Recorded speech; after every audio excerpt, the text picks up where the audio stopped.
Words cannot describe the anguish and despair that we are feeling as the parents of our beautiful daughter, Madeline. Amelia Earhart was an author, a record setter, and the first female aviator to make a solo trip across the Atlantic Ocean. On this day in 1937, Earhart vanished over the Pacific Ocean and was never seen again. Many theories have been proposed to explain her disappearance, yet the truth remains unknown. What do you think happened? Let us know in the comments. Number 10. Amelia Earhart. Amelia Earhart was an author, record setter, and the first female aviator to make a solo trip across the Atlantic Ocean. In 1937, she teamed up with navigator Fred Noonan to become the first female to circumnavigate the globe. Contemplated course covers about 27,000 miles. It will be the first flight, if successful, which approximates the equator. The two were spotted fueling up at Lae, New Guinea on one of the final legs of the trip. Earhart and Noonan then vanished over the Pacific Ocean and were never seen again. Both are presumed dead, but we still don't know conclusively what actually happened. Public interest and investigations into their disappearance continue to this day. Number 9. Bison Dell. On July 6, 2002, retired NBA player Bison Dell sailed from Tahiti with his girlfriend Serena Carlin and Captain Bertrand Saldo. Dell's catamaran returned to Tahiti 14 days later with only Dell's brother, Miles aboard. Once the police caught up to him, he purposely overdosed on insulin, causing him to slip into a coma and die shortly after. The police believed he killed everyone on board and dumped their bodies in the Pacific Ocean. But Miles claimed he shot Dell in self-defense after the basketball player killed the other two. Since their bodies were presumably dumped way out at sea, it's unlikely we will ever find them and confirm his story. Number 8. Natalie Holloway. In 2005, 18-year-old Natalie Holloway traveled to Aruba on an unofficial graduation trip with her classmates. She was a goal setter and she knew exactly what she was going to do in life. She was reported missing after failing to show up for her flight home.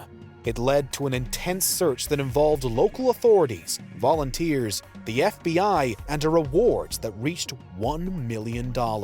My beautiful, intelligent, an outstanding daughter. The last people to see her alive were local residents Joran Vandersloot and brothers Deepak and Satish Kalpoe, who reported they dropped her off at her hotel and hadn't seen her since. The prime suspect was Vandersloot, who made conflicting confessions which he later retracted. He was found guilty of killing another girl years later, but Natalie's death is still unconfirmed. Number 7. Lord Lucan. Richard John Bingham, the 7th Earl of Lucan, was a wealthy aristocrat in England. After becoming a professional gambler, Lord Lucan's marriage collapsed, and he lost custody of his children.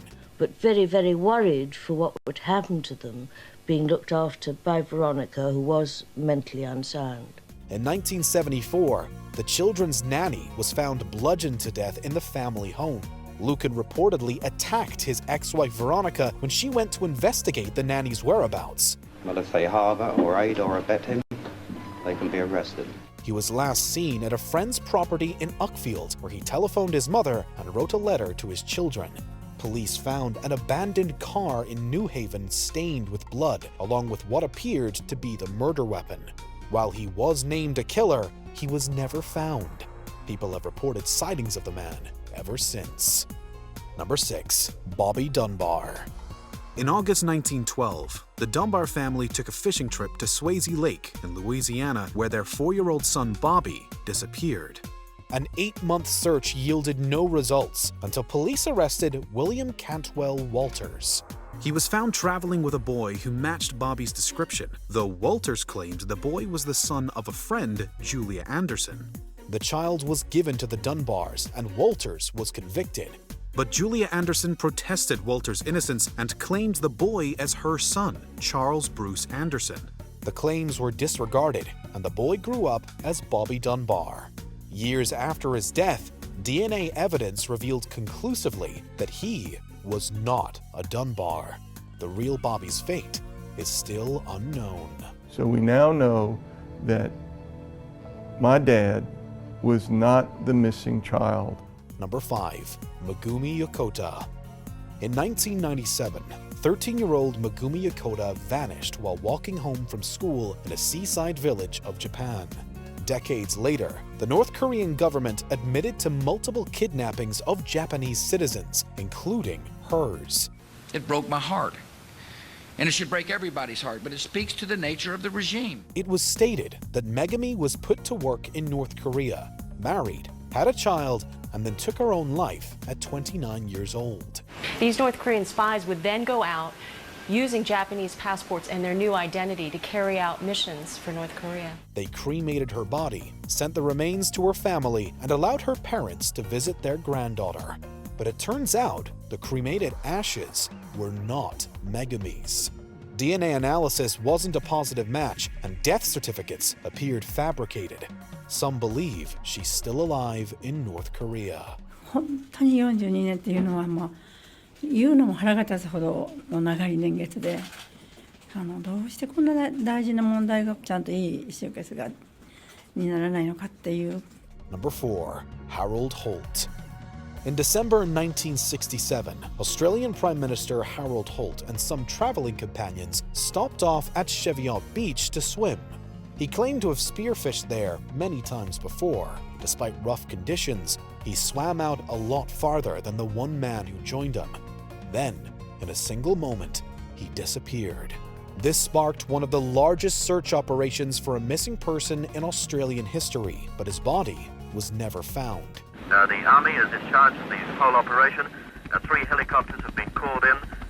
Lots of local boats have been employed. Conspiracy theories floated around, but he was presumed dead by accidental drowning. Holt was the 3rd Australian Prime Minister to die while in office, though there's still no concrete proof of his death. An extensive search has been in operation since approximately 2 o'clock today. Up until the present time, of course, we've found no trace of our Prime Minister. Number 3. Jimmy Hoffa. Jimmy Hoffa rose to prominence as the head of the Teamsters Labor Union.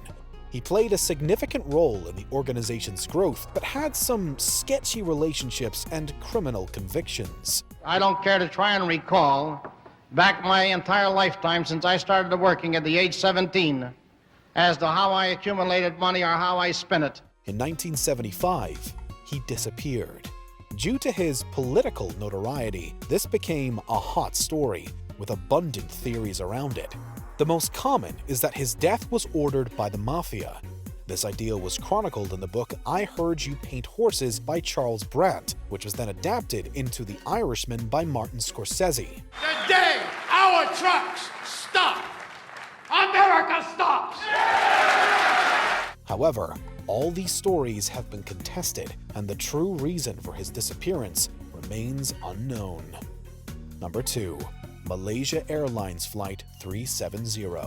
The last time that the world had this interest in a missing airplane, the captain was Amelia Earhart. In 2014, this Boeing 777 was flying from Kuala Lumpur to Beijing when it suddenly vanished mid-flight. Modern planes are equipped with all manner of tracking devices, so the aircraft's sudden disappearance astounded many. He reveals Captain Zahari dipped his wing to see Penang, his hometown. While marine debris did wash ashore in the following years, no one knows what happened to cause the aircraft to deviate from its course and lose contact. Why did he want to have a look at Penang? It might be a long emotional goodbye or a short emotional goodbye to his hometown. Multiple investigations have been started and stopped with minimal success, leaving the families of all those on board still waiting for answers. To think they could be out there somewhere, constantly reminded, you look up in the sky and there's an airplane. Number 1. Madeleine McCann. While on a family vacation to Portugal, 3-year-old Madeleine McCann vanished from the ground floor apartment of the Praia de Luz resort. The night of May 3rd, 2007, she and her twin siblings were left asleep in the room while her parents went out to a nearby restaurant.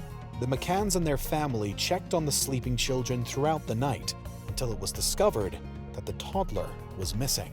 Please tell us where to find her, or put her in a place of safety and let somebody know where she is.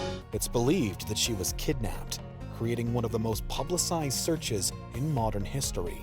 Please, if you have Madeline, let her come home to her mummy, daddy, brother and sister. Unfortunately, wild media coverage and assumptions from the Portuguese police led to a disaster of a situation, with theories of foul play on the parents' part diluting the search efforts. You adapt and you have a new normality, and unfortunately for us, our new normality at the minute is a family of 4.